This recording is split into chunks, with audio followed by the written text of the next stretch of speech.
Genèse 18, verset 1. L'Éternel lui apparut parmi les chênes de Mamré, comme il était assis à l'entrée de la tente pendant la chaleur du jour. Il leva les yeux et regarda, et voici, 3 hommes étaient debout près de lui. Quand il les vit, il courut au-devant d'eux, depuis l'entrée de sa tente, et se prosterna en terre.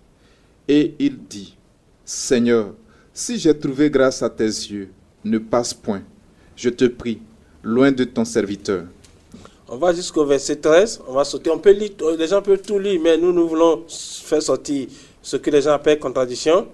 Verset 13 du chapitre 18 de Genèse.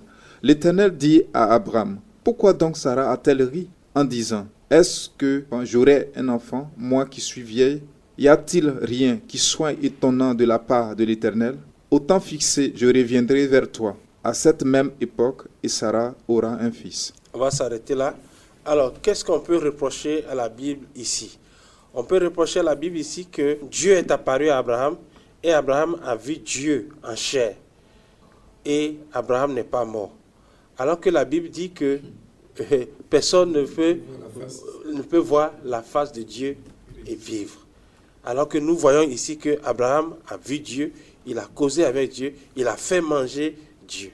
Alors, de quoi s'agit-il? Ça, c'est la première des choses ici. Donc, ici, quand on regarde ce passage de près, on voit que, en fait, Dieu est apparu ici à Abraham sous la forme de 3 anges qui sont venus chez Abraham. Et ce passage, la Bible le mentionne comme par l'exercice de l'hospitalité, des hommes ont hébergé des anges. Donc, ici, on voit que Dieu se manifeste ici à travers 3 anges. Donc, en tant que tel, ce n'est pas Dieu en personne qui est venu vers Abraham. Ça, c'est une des premières choses qu'il faut noter. Mais d'où vient que ces anges-là parlent? Ou bien Abraham s'adresse-t-il à ces anges-là en disant « l'Éternel, mon Seigneur ». Lorsque vous avez la révélation de Dieu, un envoyé de Dieu, on lui rend le même honneur qu'on rend à Dieu lui-même. Donc c'est ce respect-là pour Dieu qui a amené Abraham à considérer ces messagers de Dieu comme Dieu lui-même. Donc, il s'adresse à ces messagers-là comme on s'adresserait à Dieu. Mais sinon, en fait, ce sont des anges. D'accord? Alors, un fait encore remarquable, nous allons lire le verset 22 du chapitre 18. Les hommes s'éloignèrent et allèrent vers Sodome. Mais Abraham se tint encore en présence de l'Éternel. Abraham s'approcha et dit, « Feras-tu aussi périr le juste avec le méchant ?»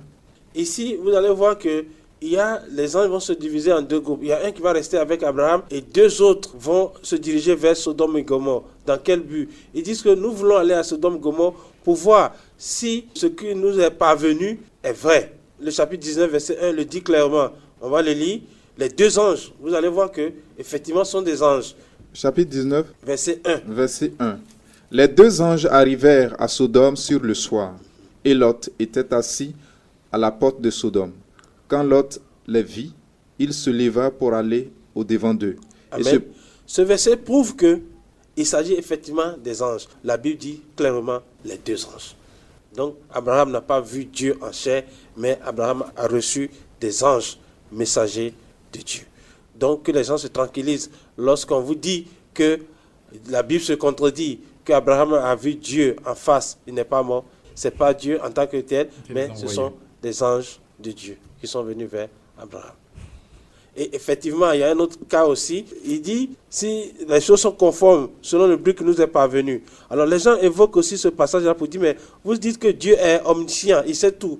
Comment Dieu va aller-t-il se renseigner à Sodome et Gomorrhe pour voir si les choses sont passées? 18, 21. 18, verset 21. C'est pourquoi je vais descendre et je verrai s'ils ont agi entièrement selon le bruit venu jusqu'à moi. Et si cela n'est pas, je le saurai. Voilà. Donc les gens citent ce verset en disant que ce verset met en doute l'omniscience de Dieu. Mais ce n'est pas de Dieu qu'il est question ici. Ici, nous avons vu, il est question des anges. Et les anges n'ont pas la même omniscience que Dieu.